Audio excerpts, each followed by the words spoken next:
दोस्तों नमस्कार। आज पॉलिटी में का स्टार्टिंग टॉपिक केंद्र राज्य संबंध यानी सेंट्रल स्टेट रिलेशनशिप। अब संविधान के ध्यान रखें दोस्तों, संविधान की अनुसूची 7वां में केंद्र राज्य संबंध दिया हुआ है। इसमें हम लोग 7वीं अनुसूची में तीन अनुसूची के बारे में तीन सूची के बारे में तीन अनुसूची नहीं, तीन सूची के बारे में जानते हैं, जिसमें से आपने पढ़ा होगा केंद्र सूची, राज्य सूची और समवर्ती सूची। एक चौथा भी है जिसे आप अवशिष्ट शक्तियाँ कहते हैं। तो अवशिष्ट शक्तियाँ केंद्र के पास है, ध्यान रखिएगा। अब दोस्तों एक बात ध्यान रखिए यहाँ से कि अवशिष्ट शक्ति किस देश के संविधान से लिया गया है। तो ध्यान रखें दोस्तों, कनाडा के संविधान से। और दूसरी बात है समवर्ती सूची किस देश के संविधान से लिया गया है, तो ये ध्यान रखिएगा ऑस्ट्रेलिया के संविधान से। ठीक है, तो आज हम लोग देखेंगे केंद्र राज्य संबंध के बारे में। दोस्तों एक बात मैं बताना चाहूँगा कि पॉलिटी के तत्वाधान में ये 7वां वीडियो, ठीक है। इससे पूर्व आप तक 6 पार्ट में पॉलिटी का वीडियो आप तक पहुंचा, आपने देखा और अच्छा भी लगा होगा, लाइक भी किए होंगे दोस्तों, शेयर भी किए होंगे और अगर चैनल पर नए हैं सब्सक्राइब भी किए होंगे। दोस्तों अगर आपने आज पहली बार इस चैनल को विजिट किए हैं तो इन सारे का सारे वीडियो आपको प्लेलिस्ट में मिल जाएगा, ध्यान रखेंगे प्लेलिस्ट में मिल जाएगा। अब प्लेलिस्ट में भी यही बातें लिखी हुई है। प्लेलिस्ट का जो लिस्ट बना है उसमें से जो नाम लिखा हुआ है तो इसी प्रकार लिखा हुआ, ध्यान रखें NCERT सार संग्रह, ठीक है। यही चीज़ें वहाँ पर भी लिखा हुआ है। आप जाएंगे और आप खोलेंगे तो वहाँ पर से देखेंगे कि आधुनिक भारत का 5-6 वीडियो मिलेगा और पॉलिटी का ये 7वां वीडियो, ठीक है दोस्तों। तो आप देखिए, अच्छा लगे तो ज़रूर लाइक कीजिएगा, एक लाइक ज़रूर कीजिएगा। आप लोग देखते तो ज़रूर हैं लेकिन लाइक करने में कंजूसी करते हैं, तो कंजूसी मत कीजिए, लाइक ज़रूर कीजिएगा और अगर ठीक ठाक लगे तो दोस्तों शेयर भी कीजिएगा। चलिए हम लोग बढ़ते हैं आज के बारे में, ठीक है। तो आज देखिए हम लोग देखेंगे केंद्र राज्य संबंध के बारे में, तो इसी के बारे में जानेंगे। हम थोड़ा इसको बड़ा कर देते हैं ताकि आपको सही से नज़र आए, ठीक है। चलिए देखते, पहला क्वेश्चन है कि भारत की संघीय शासन प्रणाली किस देश के संविधान से प्रेरित है। ये कनाडा के संविधान से प्रेरित है। किस सूची के विषयों पर केंद्र और राज्य सरकारें दोनों कानून बना सकती है, तो वो सूची है समवर्ती सूची। समवर्ती सूची में ध्यान रखें दोस्तों कि ये केंद्र और राज्य दोनों सरकारें कानून बना सकती है, लेकिन यदि एक ही विषय पर दोनों सरकार कानून बनाई तो केंद्र सरकार का कानून ही लागू होती है, राज्य सरकार का कानून समाप्त हो जाती है, ठीक है। या ये कहाँ किस संविधान से लिया गया, किस देश संविधान से लिया गया है, तो मैंने अभी बताया आपको ऑस्ट्रेलिया के संविधान से लिया गया है, ठीक है। चलिए आगे बढ़ते हैं। अगला है केंद्र राज्य संबंध किस अनुसूची में है, तो 7वीं अनुसूची में है, ठीक है। केंद्र राज्य संबंधों पर वर्ष 1971 में राज्य मन्नार समिति का गठन किया गया था किस राज्य के द्वारा किया गया था। तो राज्य मन्नार समिति का गठन सबसे पहली बात तमिलनाडु सरकार ने किया था, ये ध्यान रखेंगे। सेकंड बात है 1971 में किया गया था और ये तमिलनाडु की सरकार ने किए थे, ठीक है। और मेन मुद्दा क्या था, केंद्र राज्य संबंधों के बारे में, ठीक है। चलिए हम लोग आगे बढ़ते हैं। एक बात दोस्तों ध्यान रखिएगा कि राज्य मन्नार समिति ने जो सुझाव दिए थे उसमें से 1-2 बातें आप याद रखिएगा। इसने सुझाव दिया था कि अवशिष्ट शक्ति या तो समाप्त कर दिया जाए अथवा राज्यों को दिया जाना चाहिए, ठीक है। राज्य मन्नार समिति ने कहा था कि अवशिष्ट शक्तियाँ, जो अवशिष्ट विषय है, या तो समाप्त कर दिया जाए या राज्यों को दिया जाना चाहिए, जबकि आपको पता है अवशिष्ट शक्तियां राष्ट्रपति के पास है। सेकंड बात कहा था एक अंतर्राज्य परिषद का गठन किया जाए, ये तो खैर आगे चल के बन जाएगा, ठीक है। और तीसरा बात इसका महत्वपूर्ण बातें हैं, ये है अखिल भारतीय सेवाओं को समाप्त किया जाए, ठीक है। अब दोस्तों एक बात ध्यान रखिएगा, अखिल भारतीय सेवा में वर्तमान में 3 सेवाएं अखिल भारतीय हैं, आईएएस, आईपीएस और आईएफएस, ठीक है। ये 3 सेवाएं हैं अखिल भारतीय स्तर पर, कहा गया था इस सेवा को समाप्त किया जाए, ठीक है। तो 3 बातें राज्य मंडार समिति का ध्यान रखिएगा, ठीक है। चलिए आगे चलते हैं। क्षेत्रीय परिषदें रीजनल काउंसिल का सृजन किसके माध्यम से किया गया? तो ध्यान रखेंगे संसदीय कानून के माध्यम से किया गया रीजनल काउंसिल का, ठीक है। रीजनल काउंसिल का जो सृजन किया गया था वो संसदीय कानून के द्वारा किया गया। अंतर्राज्य परिषद इंटर स्टेट काउंसिल का उपबंध किस अनुच्छेद में किया गया है? तो इंटर स्टेट काउंसिल का उपबंध अनुच्छेद 263 के तहत में किया गया है, ठीक है। चलिए आगे बढ़ते हैं। संघ सूची में किए गए संशोधन, यानी अभी तक जो इसका संशोधन किया गया है इसमें देखिए क्या क्या बातें हैं।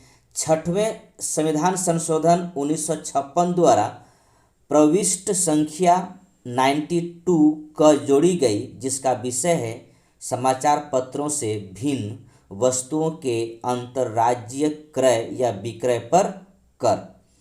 7वां संविधान संशोधन 1956 द्वारा प्रविष्ट संख्या 33 का लोप किया गया, इसका विषय है केंद्र के उद्देश्यों के लिए संपत्ति का अधिग्रहण।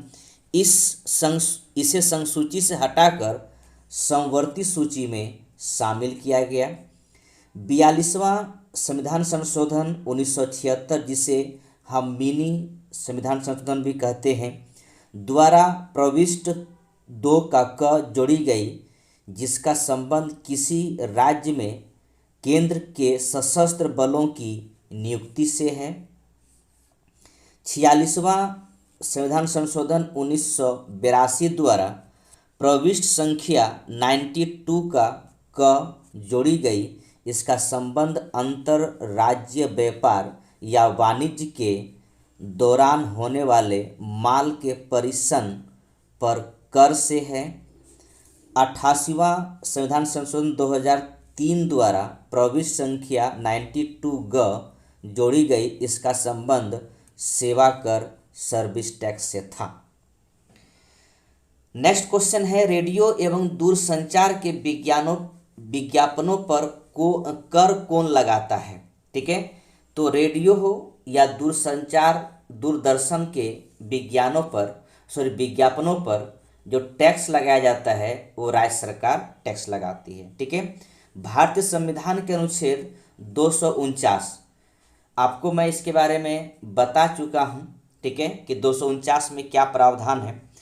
ध्यान रखें दोस्तों, 249 में ये प्रावधान है कि राज्यसभा अगर राज्य सूची के किसी विषय को राष्ट्रीय महत्व घोषित कर दे तो लोकसभा उस विषय को लेकर कानून बना सकती है। ठीक है, समझ में आया।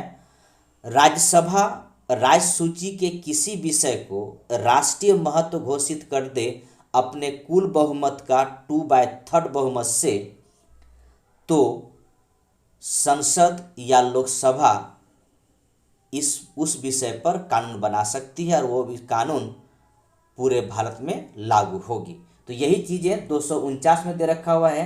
कहता है राज्य सूची स्टेट लिस्ट के विषय के संबंध में संसद की विधायी शक्ति से संबंधित है। नेक्स्ट बातें हैं केंद्र तथा राज्यों के मध्य शक्तियों के विभाजन किस अनुच्छेद के अंतर्गत किया गया है? तो 245 और 46। ठीक है, इन दोनों अनुच्छेदों के मध्य केंद्र और राज्यों के मध्य शक्तियों का विभाजन किया गया है। ठीक है, नेक्स्ट बातें हैं अंतर्राज्य परिषद का पदेन अध्यक्ष कौन होता है? तो कौन होता है? प्रधानमंत्री होता है। ठीक है, संसद द्वारा कौन सा कर लगाया या वसूला जाता है तथा संघ तथा राज्यों में बांटा जाता है। तो कृषि आय के अतिरिक्त आयकर, ठीक है, कृषि आय के अतिरिक्त आयकर संघ द्वारा लगाया जाता है, वसूला जाता है, लेकिन संघ और राज्यों के बीच में बांटा जाता है। सरकारिया आयोग का गठन कब किया गया था? मार्च 1983। इसको और दुरुस्त कीजिए, ध्यान रखेंगे 24 मार्च 1983 को सरकारिया आयोग का गठन किया गया था। फुल नेम ध्यान रखेंगे रंजीत सिंह सरकारिया, ठीक है। और इसने अपना रिपोर्ट केंद्र सरकार को कब सौंपी? ध्यान रखिएगा 1987, ठीक है। इसने अपनी रिपोर्ट सौंपी और 1600 पृष्ठीय का रिपोर्ट था। और इसने एक बात, सबसे जो उचित बात कहा था कि देश की एकता तथा अखंडता के लिए मजबूत केंद्र अनिवार्य है, ठीक है।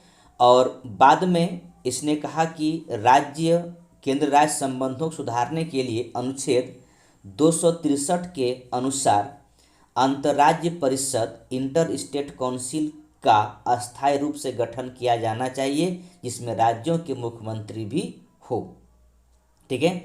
अगला बात, एक सरकारी आयोग ने कहे थे कि राज्यों में राष्ट्रपति शासन को अंतिम विकल्प के रूप में लागू किया जाना चाहिए, ठीक है। कहने का मतलब है कि जब मन तब राष्ट्रीय शासन मत लगा दीजिए, अगर केंद्र की सरकार राज्य सरकार पैसा कभी कभी करता भी है, ठीक है। साथ साथ ये भी कहा गया था कि राज्यपालों को 5 वर्ष के लिए नियुक्त किया जाए, ठीक है। होता यूँ है कि राज्यपाल, सरकार चेंज होते ही शायद राज्यपाल भी चेंज हो जाते हैं, ठीक है। तो कम से कम इसमें कहा गया था सरकारी आयोग द्वारा कि राज्यपालों को, जो राज्यपाल नियुक्त होते हैं राष्ट्रपति के द्वारा राज्यों में, वो 5 वर्ष के लिए होनी चाहिए, ठीक है। चलिए आगे बढ़ते हैं। संविधान के किस अनुच्छेद में प्रावधान किया गया है कि विधि के प्राधिकार अथॉरिटी ऑफ लॉ के बिना ना कोई कर लगाया जा सकता है और ना ही एकत्रित किया जा सकता है? अनुच्छेद 265, ठीक है। 265 के तहत ध्यान रखिएगा, ना कोई कर लगाया जा सकता है और ना ही एकत्रित किया जा सकता है, ठीक है। आगे है संघीय कर, जो कि संघ सूची में है। तो कौन कौन कर है जो संघीय सरकार लगाती है? देखिए यहाँ पे लिखा हुआ है आयकर, सीमा कर, ठीक है, तंबाकू, अन्य वस्तुओं पर उत्पाद शुल्क, अल्कोहलिक पेय पदार्थ, अफीम, गांजा, मादक औषधियों तथा मादक पदार्थों को छोड़कर, ठीक है। नेक्स्ट है आपका निगम कर, जिसे कॉरपोरेशन टैक्स कहा जाता है, ध्यान रखिएगा। 5वां में देखिए लिखा हुआ है व्यक्तियों तथा कंपनियों की संपत्तियों के पूंजी पर कर, कृषि भूमि कर को छोड़कर, संपदा शुल्क, कृषि भूमि से भिन्न संपत्ति कर, संपत्ति के उत्तराधिकार पर शुल्क, रेल, समुद्र या वायुमार्ग द्वारा ले जाए जाने वाले वस्तुओं और यात्रियों पर सीमा कर यानी टर्मिनल टैक्स तथा रेल भाड़ों और माल भाड़ों पर कर। नेक्स्ट बातें हैं 9 नंबर का, स्टॉक एक्सचेंज तथा वायदा बाजार यानी फ्यूचर मार्केट्स के संव्यवहारों पर स्टाम्प शुल्क से भिन्न कर, स्टाम्प शुल्क, स्टाम्प ड्यूटी, समाचार पत्रों के क्रय विक्रय तथा उसमें प्रकाशित विज्ञापनों पर कर, समाचार पत्रों से भिन्न वस्तुओं के क्रय विक्रय पर कर। 13 नंबर में लिखा हुआ है माल के प्रेषण पर कर और लास्ट में है सेवा पर कर, ठीक है। चलिए एक बातें और यहाँ पे लिखी हुई, इसको भी देख लीजिए। केंद्र सरकार जल विवादों के समाधान के लिए न्यायाधिकरण की स्थापना भी कर सकती है, ठीक है, ट्रिब्यूनल की स्थापना कर सकती है। आपने देखा होगा कि जैसे कि कावेरी जल विवाद है तो केंद्र सरकार ने ट्रिब्यूनल का गठन किए थे, ठीक है। तो बहुत सारे हमारे यहाँ नदी विवाद है राज्यों और राज्यों के बीच में, तो ये चीज़ें केंद्र सरकार इस पर न्यायाधिकरण का स्थापना कर सकते हैं। ठीक है, आगे बढ़ते हैं। अगली बातें देखिए, कुछ बातें यहाँ पर भी इसको भी देख लेते हैं।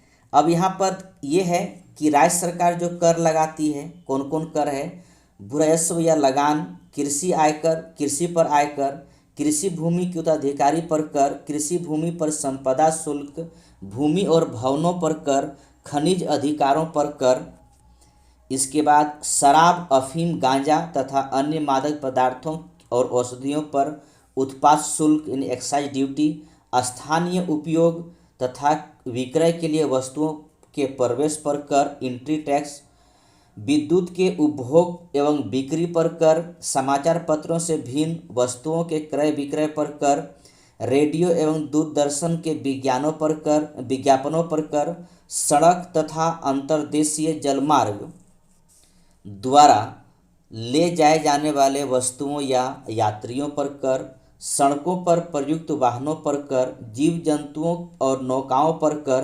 पथकर या मार्ग कर या टोल टैक्स, व्यापार व्यवसाय तथा रोजगार पर कर, प्रति व्यक्ति कर। ठीक है, इसके बाद 8वां में है आपका विलासिताओं का मतलब यहाँ पर मनोरंजन, जुआ, बोली लगाने पर कर, स्टाम्प शुल्क, संघीय सूची में वर्णित दस्तावेजों से भिन्न दस्तावेज पर, यानी जो संघ सरकार के दस्तावेज को छोड़कर उपर्युक्त विषयों में से किसी के संबंध में शुल्क, किंतु इसमें न्यायालय में लिए जाने वाला शुल्क शामिल नहीं है।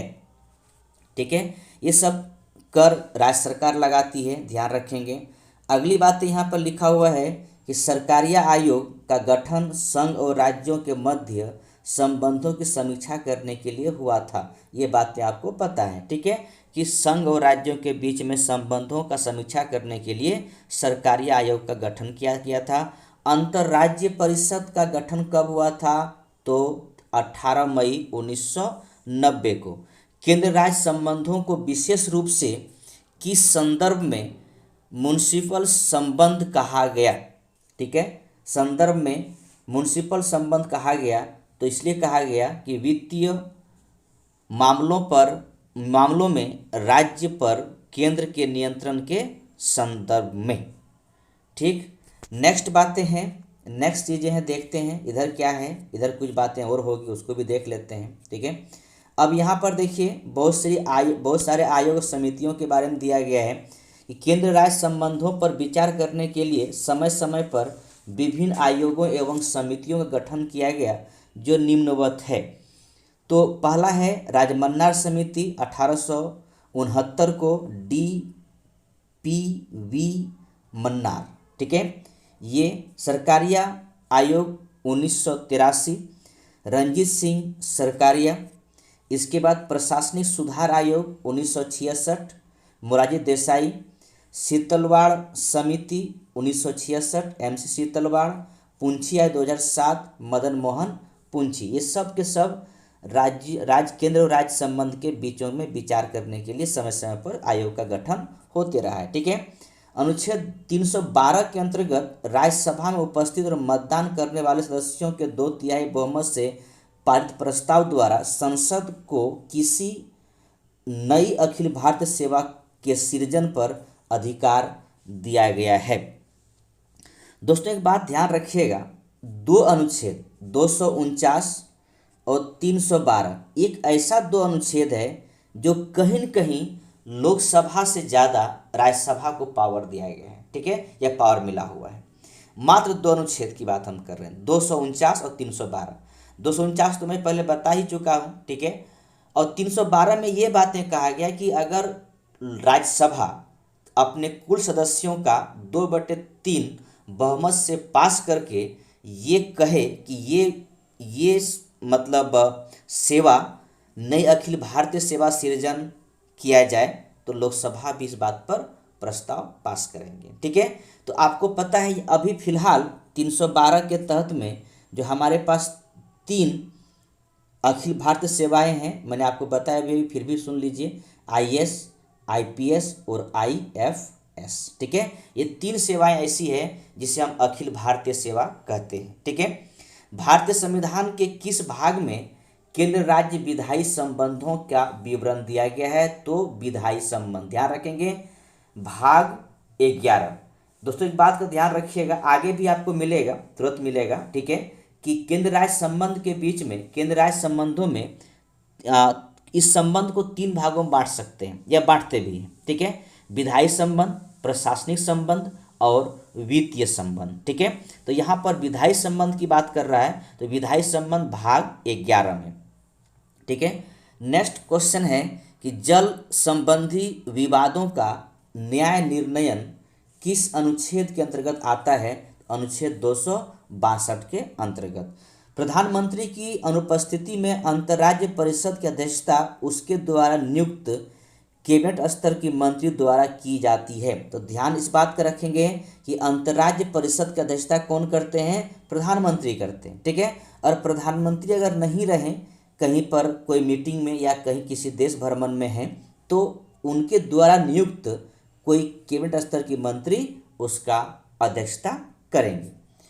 नेक्स्ट बातें हैं कि यह सुझाव किस समिति ने दिया था कि राज्यपाल के प्रसाद पर्यंत राज्य मंत्री परिषद के पद धारित करने से संबंधित प्रावधान समाप्त कर दिया जाए? तो ये आपका राजमन्नार समिति, ठीक है। नेक्स्ट क्वेश्चन है भारतीय संविधान में संघ और राज्यों के प्रशासनिक संबंधों का उल्लेख किस अनुच्छेद में किया गया है? तो अनुच्छेद ध्यान रखेंगे 256 से 263 के तहत में राज्य और केंद्र और राज्यों के प्रशासनिक संबंधों का उल्लेख किया गया है। अंतर्राज्य परिषद इंटर स्टेट काउंसिल का गठन का प्रावधान किस अनुच्छेद में वर्णित है? तो अनुच्छेद 263, ये तो आपको पहले से पता है। अनुच्छेद 263 के अंतर्गत प्रदत्त शक्तियों के प्रयोग से संसद द्वारा नदी बोर्ड अधिनियम 1956 तथा अंतर्राज्य जल विवाद अधिनियम 1956 पारित किया गया।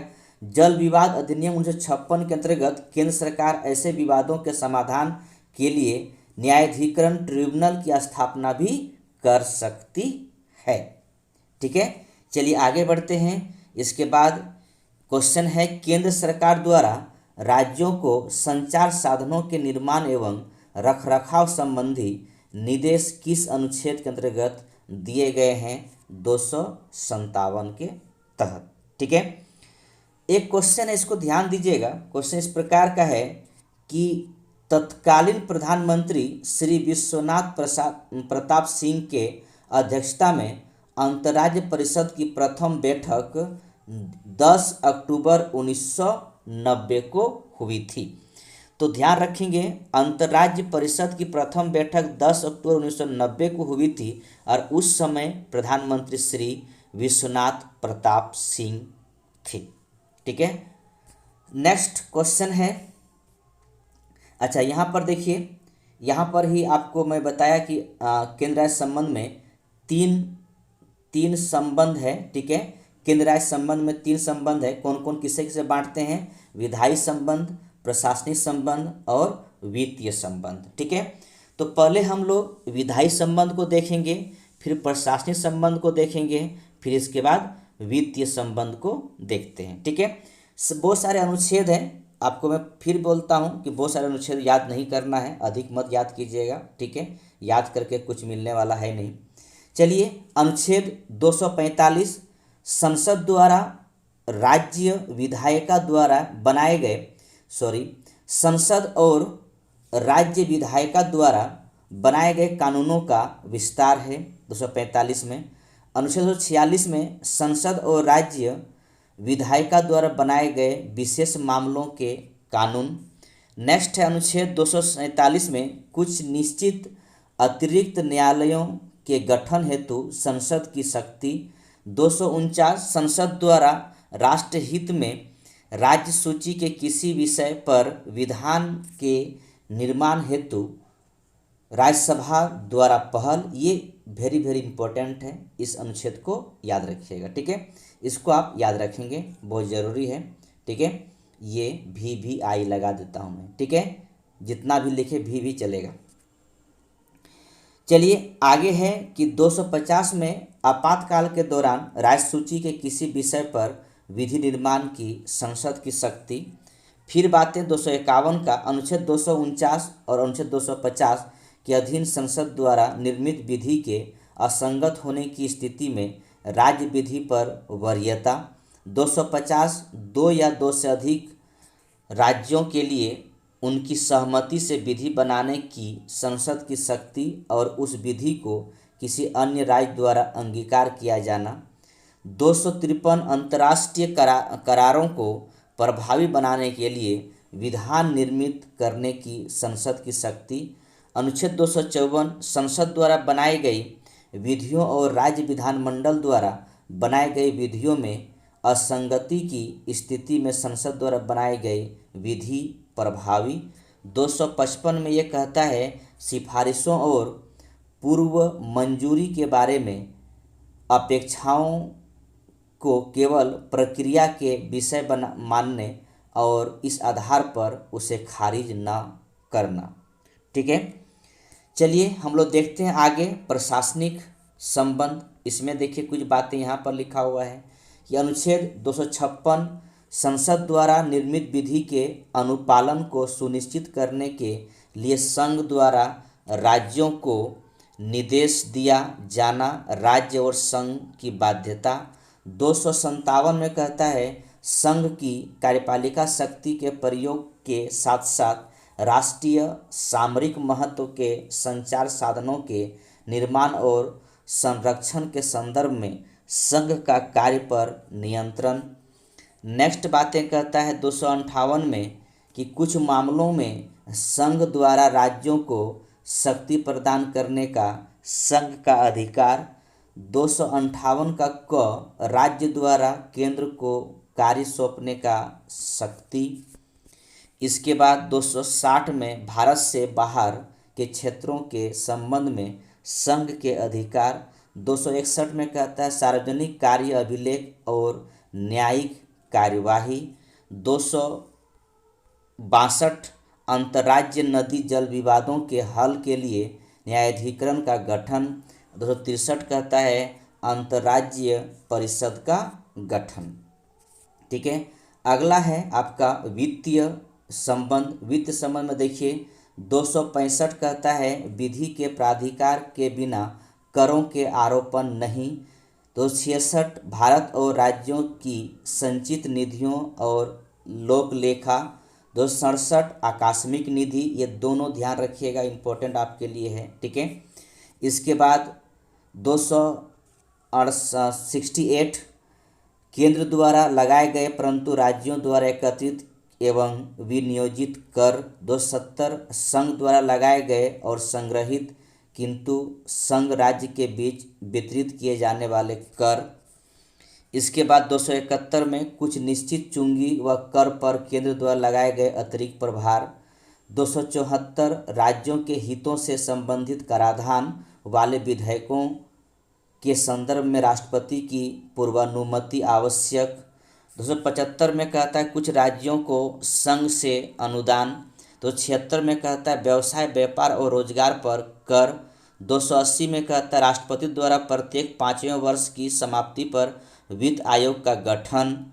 281 में वित्त आयोग की सिफारिशों को संसद के समक्ष रखा जाना।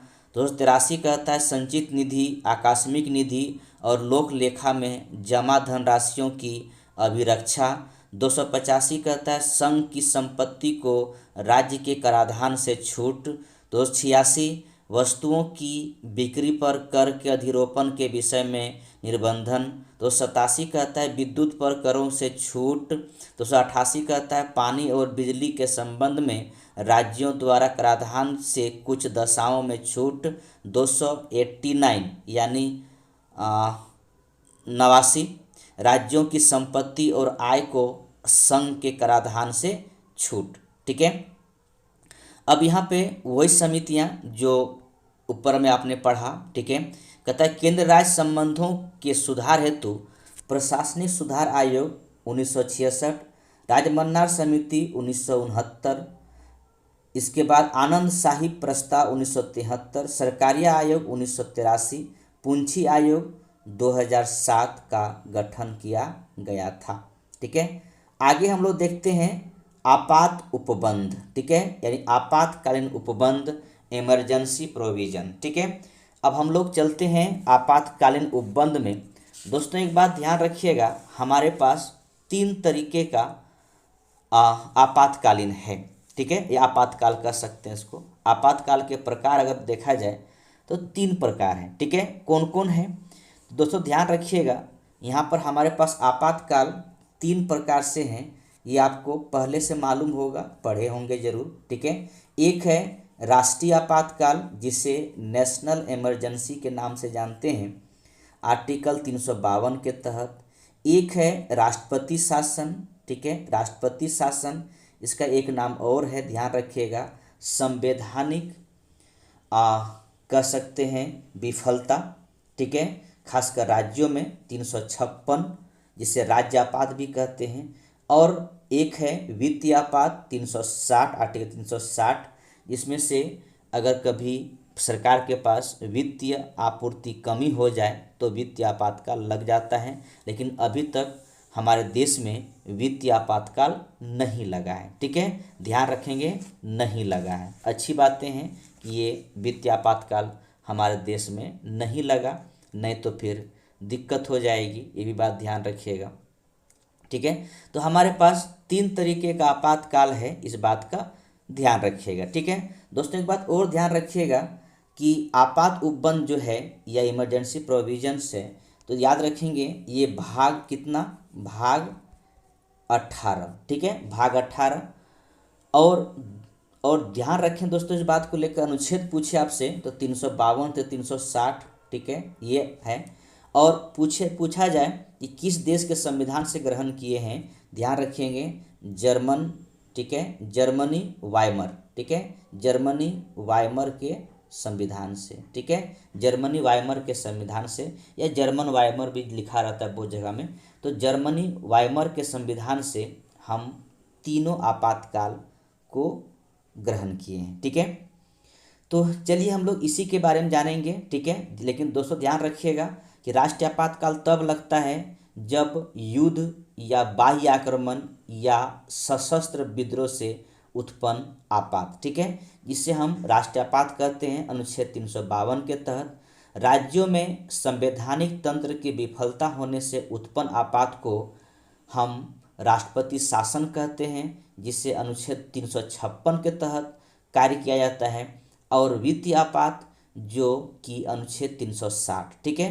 फिर हम लोग आगे चलते हैं, देखते हैं कौन कौन सा क्वेश्चन है, इसको हम लोग सही से देख लेते हैं, ठीक है।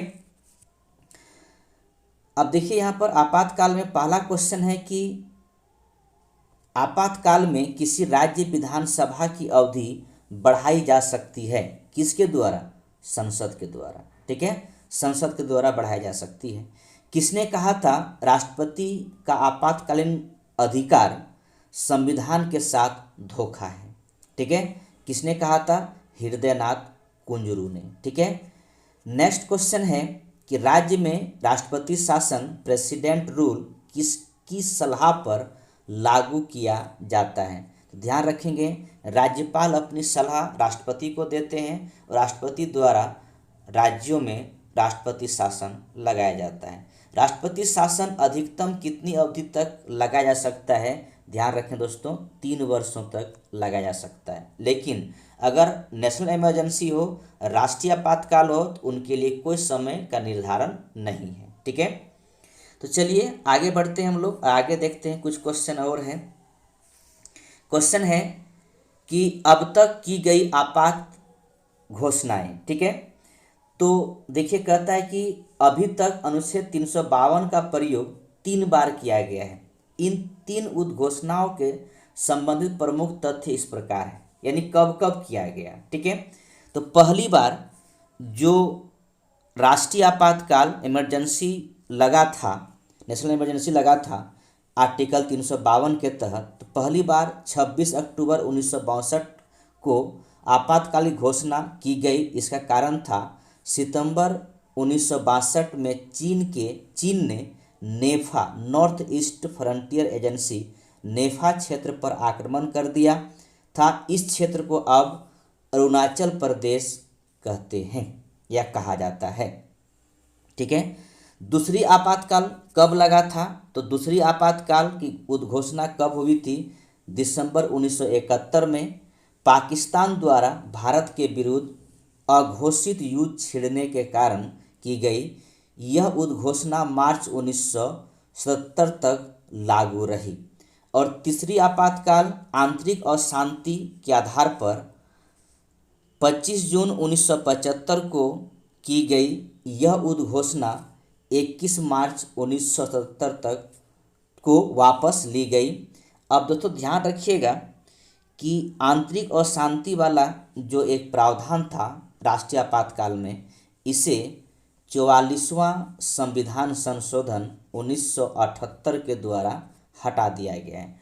अब राष्ट्रीय आपातकाल की घोषणा तीन वजह से हो सकता है: युद्ध, बाह्य आक्रमण तथा सशस्त्र विद्रोह। ठीक है, ये तीनों में कोई एक भी हो जाए तो राष्ट्रीय आपातकाल लग सकता है। ध्यान रखेंगे, युद्ध, बाह्य आक्रमण या सशस्त्र विद्रोह।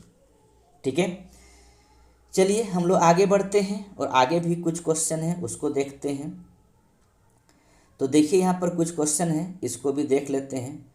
कहता है भारतीय संविधान के अनुच्छेद 352 के अनुसार राष्ट्रीय आपात नेशनल इमरजेंसी की घोषणा युद्ध, बाह्य आक्रमण अथवा सशस्त्र विद्रोह के आधार पर की जा सकती है। ध्यान रखेंगे, युद्ध, बाह्य आक्रमण और सशस्त्र विद्रोह।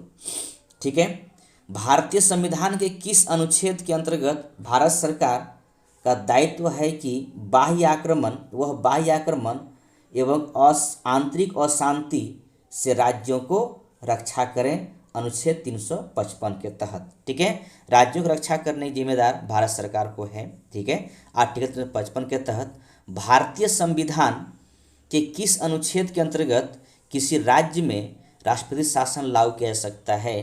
तो ध्यान रखेंगे 356 के तहत। ठीक है, राष्ट्रपति शासन 356 के तहत। भारत में वित्तीय आपातकाल फाइनेंशियल इमरजेंसी की घोषणा अभी तक एक बार भी नहीं की गई है। ध्यान रखेंगे, ये एक बार भी नहीं हुआ है। हमारे लिए गर्व की बात है कि भारत सरकार के पास कभी भी पैसे की कमी नहीं हुआ। आर्टिकल 360 के तहत ये घोषणा होती है।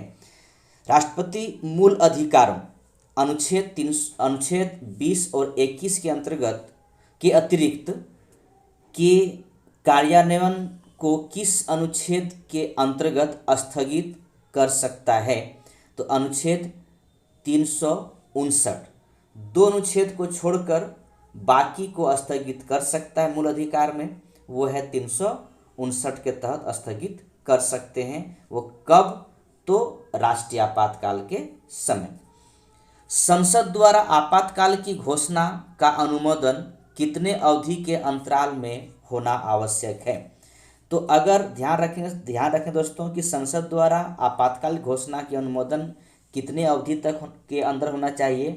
ध्यान रखें दोस्तों कि ये राष्ट्रीय आपातकाल की बात हो रही है, तो 1 माह के अंदर में ये अंतराल पर अवधि में संसद द्वारा आपातकाल घोषणा की अनुमोदन हो जाना चाहिए। ठीक है, भारतीय संविधान के अनुच्छेद 356 के अंतर्गत राष्ट्रपति शासन सर्वप्रथम किस राज्य में लगाया गया? ध्यान रखें दोस्तों, ये पंजाब में लगी थी पहली बार। ठीक है, आगे यहाँ पर कुछ कोष्टक बंद करके दे रखा हुआ है। देखिए इसमें क्या कहता है। कहता है राष्ट्रीय आपातकाल में लोकसभा की अवधि, ठीक है, तो टर्म ऑफ लोकसभा आपातकाल की समाप्ति तक बढ़ाई जा सकती है, लेकिन एक बार में केवल 1 वर्ष के लिए बढ़ाई जा सकती है। लेकिन एक वर्ष करते हुए कितना साल तक बढ़ा सकते हैं, इसके बारे में कहीं पर कुछ भी लिखा हुआ नहीं है। ठीक है, अब बढ़ा सकते हैं, कोई दिक्कत नहीं है, बढ़ाते रहिए जब तक मन करे तब बढ़ाइए। ठीक है, नेक्स्ट चीज़ें हैं उसको भी देखते हैं क्या लिखा हुआ है। ठीक है, नेक्स्ट बातें यहाँ पर है। अच्छा, ये इस तरह की नहीं बातें, यहाँ पर पहले हम लोग आते हैं। ठीक है, यहाँ पर ये कहता है कि हमारे पास 3 तरीके का आपातकाल है। ठीक है, ये बातें देखिए यहाँ पर लिखा हुआ है। ठीक है ना, 3 प्रकार के हैं। एक आपका राष्ट्रीय आपातकाल, ठीक है, राष्ट्रीय आपातकाल अनुच्छेद 352 के तहत। दूसरा आपका अनुच्छेद 356 के तहत राज्य आपातकाल, संवैधानिक विफलता या राष्ट्रपति शासन कहिए इसको। और तीसरा है अनुच्छेद 360 के तहत में वित्तीय आपातकाल। ठीक है, अब यहाँ पर देखिए इस बात को लेकर कि 352 में क्या कहा जा रहा है। 352 में क्या कहा जा रहा है, कहता है राष्ट्रीय आपातकाल के दौरान संघ और राज्यों के मध्य शक्ति की विभाजन समाप्त हो जाती है और संघ राज्य सूची के विषय पर भी विधि का निर्माण कर सकती है। ध्यान रखेंगे, उस समय जब राष्ट्रीय आपातकाल लगी हो तो राज्य सूची के विषय में संघ सरकार कानून बना सकती है। दूसरा बात है, भारत की संघात्मक प्रणाली एकात्मक रूप में कार्य करने लगती है, यानी संघात्मक को छोड़कर एकात्मक के रूप में सर्वसर्वा केंद्र हो जाता है। अब तक राष्ट्रीय आपातकाल 3 बार लग गया है, ये पहले भी आपने देख चुका है, ठीक है। फिर इसके बाद 356 में क्या कहता है, इनको देखते, राष्ट्रपति शासन में राज्य विधानसभाएं भंग कर दी जाती है और शक्तियों का विभाजन भी समाप्त हो जाता है, यानी सारे का सारे शक्ति केंद्र के पास चला जाता है। भारत की शासन प्रणाली में एकात्मक स्वरूप ग्रहण कर लेती है। अब तक राष्ट्रपति शासन का प्रयोग 120 बार से अधिक किया जा चुका है। क्या पता, मैं पढ़ रहा हूँ अभी तुरंत कहीं लग जा सकता है, ठीक है। सरकार का अपना, इसमें केंद्र सरकार का अपना बातें खासकर ये भी चलती है कि राज्य सरकार का विफलताएं दिखाई पड़ता है। यहाँ पर अभी अभी आपने देखा झारखंड में लगने की संभावना थी, लेकिन फिर सरकार बच गई, ठीक है। और खैर बिहार की बातें छोड़ दीजिए, ठीक है, कब किधर पलटी खाएंगे कहना मुश्किल है। तो चलिए, कहता ऊँट किधर बैठेगी, किस ओर करवट लेगी कहना मुश्किल है। अब चलते हैं वित्तीय आपातकाल। वित्तीय आपातकाल में संघ और राज्यों के मध्य करों का विभाजन स्थगित कर दिया जाता है, ठीक है, यानी जो संघ और राज्यों के बीच में कर का विभाजन किया गया उसको फिलहाल स्थगित कर देंगे। संघ एवं राज्यों के अधीन कार्यरत सभी व्यक्तियों के वेतन एवं भत्ते में कटौती की जा सकती है। इसके अंतर्गत उच्च न्यायालय न्यायाधीश भी शामिल है। वित्तीय आपातकाल का प्रयोग अब तक एक बार भी नहीं किया गया है, ये हमारे लिए गर्व की बात है, ठीक है। साथ ही साथ दोस्तों ध्यान रखेंगे कि आपातकाल की उद्घोषणा, ठीक है, यहाँ पर एक बात लिखा है, मूल संविधान में आपात की उद्घोषणा में सशस्त्र विद्रोह के स्थान पर आंतरिक अशांति का उल्लेख था। मैंने आपको बताया कि ये वर्ड 44वां संविधान संशोधन 1978 के द्वारा हटा दिया गया है, ठीक है। तो ये था आपातकाल। हम लोग आगे बढ़ते हैं और आगे कुछ और देखते हैं आगे क्या है। कुछ बातें और होगी, जरूर होगी, चलते हैं आगे तो देखते हैं आगे हमारे पास है वित्त आयोग, ठीक है। तो वित्त आयोग फाइनेंस कमीशन की बात होगी, तो चलिए इसके बारे में भी कुछ बातें हम लोग जान लेते हैं, ठीक है। दोस्तों हम लोग चलते हैं वित्त आयोग की तरफ और वित्त आयोग में मुख्यतः हम लोग इनके बारे में जानेंगे।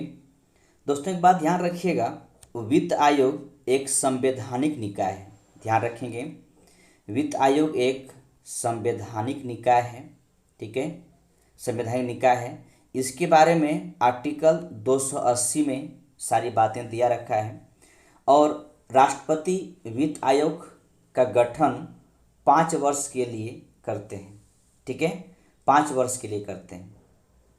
तो अगर हम देखें कि वित्त आयोग के बारे में कि मुख्यतः काम क्या है, तो मुख्यतः आप यही देखेंगे कि वित्त आयोग संघ और राज्यों के बीच करों के शुद्ध आगम के, यानी कितना रुपया आया उसका वितरण करना है, आवंटन करना है राज्यों और संघों के बीच में, ठीक है।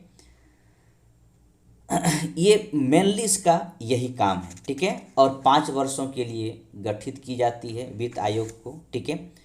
तो इसके देखिए यहाँ पर आपको दोस्तों दे रखा हुआ है कि वित्त आयोग का संरचना के बारे में, तो इनको थोड़ा छोटा करते हैं तब अच्छे से दिखाई देगा, ठीक है। तो संरचना के बारे में दे रखा हुआ है। तो यहाँ पर दोस्तों एक बात ध्यान रखेंगे कि कहता है कि एक ये अध्यक्ष सार्वजनिक कार्यों का अनुभव रखने वाला व्यक्ति होता है, ठीक है, यानी वित्त आयोग में जो अध्यक्ष होते हैं वो सार्वजनिक कार्यों का अनुभव रखने वाला व्यक्ति होता है। बाकी जो मेंबर होते हैं उसमें उच्च न्यायालय के न्यायाधीश की योग्यता रखने वाला व्यक्ति एक मेंबर, दूसरा मेंबर वैसे होंगे जो सरकार के वित्त एवं लेखाओं का ज्ञान रखने वाला व्यक्ति।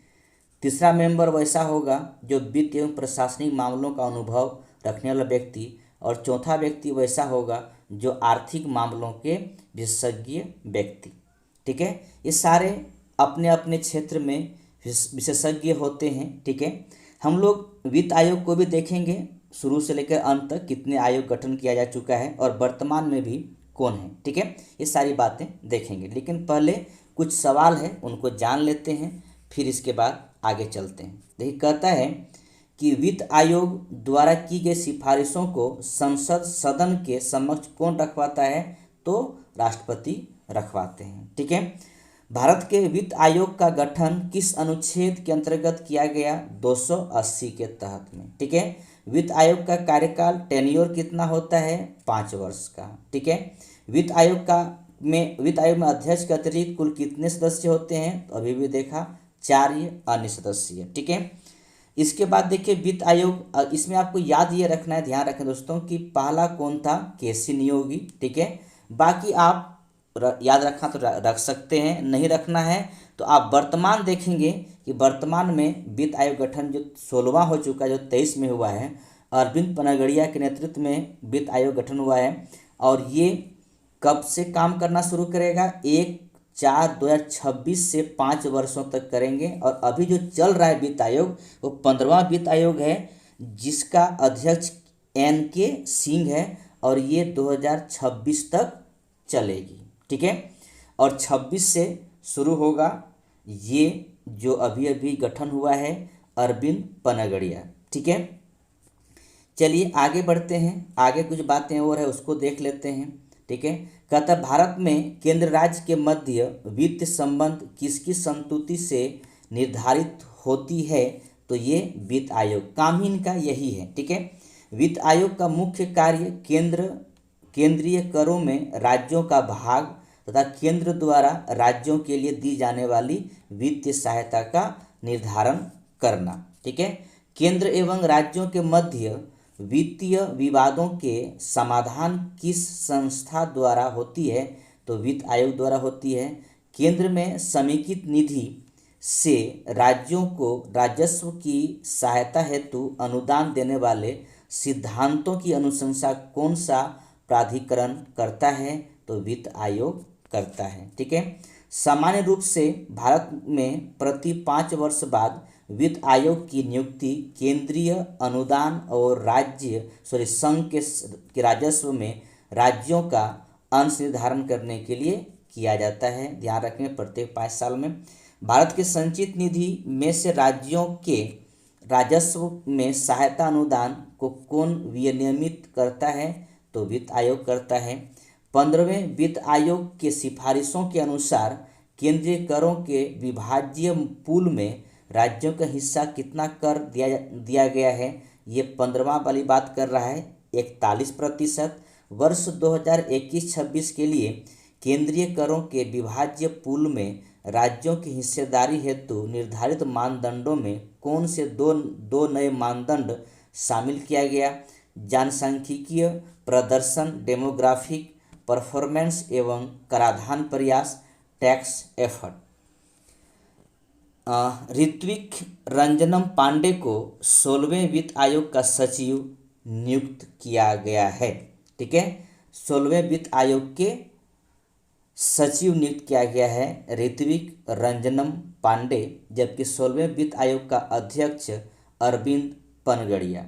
ठीक है, एक बात यहाँ पर लिखा, भारत के प्रथम वित्त आयोग का गठन वर्ष 1951 में किया गया था, जिसका अध्यक्ष कौन थे, केसी नियोगी। ठीक है, नेक्स्ट टॉपिक पे चलते हैं। नेक्स्ट टॉपिक हमारे पास है नीति आयोग। ठीक है, नीति आयोग नेक्स्ट टॉपिक है, और ये है national institute of transforming India. ठीक है, national institute of transforming India NITI Aayog. ठीक है, आपको पता है कि नीति आयोग की स्थापना कब हुई थी, तो 1 जनवरी 2015 को। ठीक है, प्रधानमंत्री जी ने 15 अगस्त 2014 को लाल किला के प्राचीर से इस बात का घोषणा किया गया था कि अब नीति आयोग की आवश्यकता, अब योजना आयोग की आवश्यकता नहीं है, उनके जगह में एक नई आयोग बनाने की आवश्यकता है, और वो आयोग है नीति आयोग। ठीक है, चलिए इसी में चलते हैं, देखते हैं कुछ क्वेश्चन है कि योजना आयोग की स्थापना कब हुई थी। तो 15 मार्च 1950 को। योजना आयोग के प्रथम अध्यक्ष कौन थे, ध्यान रखेंगे, योजना आयोग हो या नीति आयोग हो, प्रथम अध्यक्ष उनका पीएम होते हैं। ठीक है, तो प्रथम पीएम कौन, पंडित जवाहरलाल नेहरू, वही अध्यक्ष हुए। योजना आयोग की स्थापना संघीय मंत्रिपरिषद द्वारा एक विशेष प्रस्ताव पारित करके की गई थी। नीति आयोग कौन सा निकाय है, गैर संवैधानिक, संविधान में इसका स्थान नहीं है। योजना आयोग के स्थान पर नीति आयोग का गठन कब किया गया, तो 1 जनवरी 2015 को किया गया। नीति आयोग का अध्यक्ष कौन होते हैं, प्रधानमंत्री होते हैं। राष्ट्रीय विकास परिषद, नेशनल डेवलपमेंट काउंसिल की स्थापना कब हुई थी, 6 अगस्त 1952 को हुई थी। नीति आयोग की संरचना दे रखा हुआ है, अध्यक्ष तो प्रधानमंत्री होंगे, ये पता है। गवर्निंग काउंसिल में सभी राज्यों के मुख्यमंत्री और संघ राज्य क्षेत्रों के उपराज्यपाल, जिन केंद्र शासित प्रदेशों में विधानसभा है वहाँ के मुख्यमंत्री भी शामिल। विशेष आमंत्रित सदस्य में विभिन्न क्षेत्रों के विशेषज्ञ प्रधानमंत्री द्वारा नामित उपाध्यक्ष, प्रधानमंत्री द्वारा नियुक्त उपाध्यक्ष होते हैं। सदस्य जो होंगे वो पूर्णकालिक सदस्य भी होगा। ठीक है, अंशकालिक सदस्य भी होंगे। अंशकालिक में देखिए आपके कौन कौन हो सकते हैं, अग्रणी विश्वविद्यालय, शोध संस्थानों और अन्य सुसंगत संस्थानों से अधिकतम 2 पदेन सदस्य। अंशकालिक सदस्य श्रेणी के आधार पर होगी। पदेन सदस्य केंद्रीय मंत्रिमंडल के अधिकतम 4 मेंबर प्रधानमंत्री द्वारा नियमित। मुख्य कार्यकारी अधिकारी कौन होंगे, भारत सरकार के सचिव स्तर पर अधिकारी निश्चित कार्यकाल हेतु प्रधानमंत्री द्वारा नियुक्त। सचिवालय आवश्यकता के अनुसार स्थापना होगी। विशिष्ट मुद्दों और ऐसे आकस्मिक मामले जिनका संबंध एक से अधिक राज्य या क्षेत्रों से हो को देखने के लिए क्षेत्रीय परिषदें या परिषदें विशिष्ट कार्यकाल के लिए बनाई जाएगी। ठीक है, नेक्स्ट बातें हैं। ठीक है, नेक्स्ट बातें यहाँ पर है कि राष्ट्रीय विकास परिषद का अध्यक्ष कौन होता है, कौन करता है, तो प्रधानमंत्री करता है। नीति आयोग का उपाध्यक्ष को भारत सरकार की वरीयता क्रम में कौन सा दर्जा दिया गया है, भारत सरकार के कैबिनेट मंत्री के समान दर्जा दिया गया है। अगली बातें हैं कि नीति आयोग तथा राज्य सरकारों के मध्य समन्वयकर्ता का कार्य कौन करता है, तो समन्वयकर्ता कार्य करते हैं राष्ट्रीय विकास परिषद। ठीक है, राष्ट्रीय भारत परिवर्तन संस्था या नीति आयोग के बारे में यहाँ पर लिखा हुआ है, इसका शॉर्ट फॉर्म में नीति होगा, ध्यान रखेंगे। ठीक है, नीति आयोग की बातें किया जा रहा है, तो ध्यान रखेंगे कि निर्माण कब हुई, तो 1 जनवरी 2015 को। पूर्ववर्ती संस्था योजना आयोग था। अधिकार क्षेत्र भारत सरकार, मुख्यालय नई दिल्ली, अध्यक्ष प्रधानमंत्री, उपाध्यक्ष डॉक्टर सुमन के बेरी, मुख्य कार्यकारिणी BVR सुब्रमण्यम। वेबसाइट है इनका, देखिए नीति.gov.in। योजना आयोग ने संघ का स्थान ले लिया है और हमारा देश अनेक अर्थों में एकल प्रणाली की तरह कार्य कर रहा है। यह कथन किसका है, तो ये है के संथानम का। ठीक है, वरीयता क्रम दिया हुआ यहाँ पर कि देखिए इसको सही तरीके से, पहला कौन, दूसरा कौन। फर्स्ट में राष्ट्रपति, सेकंड उपराष्ट्रपति, प्रधानमंत्री, अपने अपने राज्यों में राज्यपाल, पूर्व राष्ट्रपति, उप प्रधानमंत्री, भारत के मुख्य न्यायाधीश एवं लोकसभा के अध्यक्ष, संघ के कैबिनेट स्तर एवं अपने राज्यों में राज्यपालों के मुख्यमंत्री, उपाध्यक्ष। नीति आयोग पूर्व प्रधानमंत्री, राज्यसभा एवं लोकसभा के विपक्ष का नेता। 7 क में भारत रत्न से सम्मानित व्यक्ति, अपने अपने राज्यों के बाहर राज्यों के राज्यपाल, उच्चतम न्यायालय के न्यायाधीश। 9 क में अध्यक्ष, संघ लोक सेवा आयोग, मुख्य चुनाव आयुक्त, भारत के नियंत्रण मार्ग का परीक्षक। 10 में राज्यसभा के उपसभापति।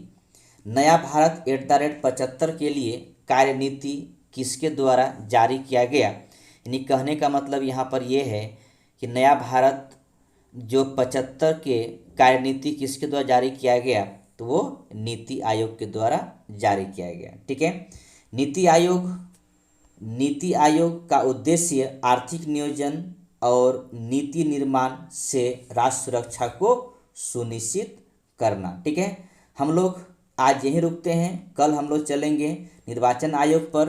तो दोस्तों आज हम यहीं रुकते हैं और ये आपका 7वां वीडियो था। कल हम लोग 8वें तरफ चलते हैं। आज यहीं रुकते हैं और फिर कल मिलते हैं। दोस्तों अगर वीडियो अच्छा लगे ज़रूर लाइक कीजिएगा। Thank you. जय हिंद, जय भारत।